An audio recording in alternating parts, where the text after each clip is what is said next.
Somerset Moim. Oy va sariq chaqa. Daho bo'lish kishidan qurbonlik talab etadi.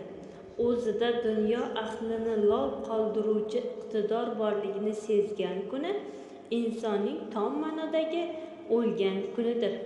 Darhaqiqat, ko'plab daholarning hayot yo'li o'rganilganda zamondoshlari ularning yuqori darajadagi san'atkorligidan bo'lak chidab bo'lmas o'ziga xos xarakterlari haqida ham aytib o'tganiga duch kelinadi.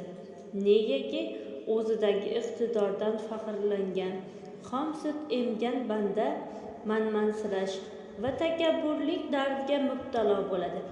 Garchi hayotlik paytlarida ularning ijodiy ishini hech kim nazar pisand qilmasa-da, daholar vaqti kelib mehnat mahsulotlari yuqori baholanishini bilishadi va chindan ham ularning qashshoqlikda o'tgan og'ir hayotlari nihoyasiga yetgach, ijodiy ishlari dunyo bo'ylab shuhrat qozonadi. Bu bir tomondan adolatsizlik ko'rinsa-da, boshqa tomondan atrofdagilarga ziyon yetkazgan salbiy xatti-harakatlar uchun tabiat o'rnatgan adolatdek bo'lib ko'rinadi.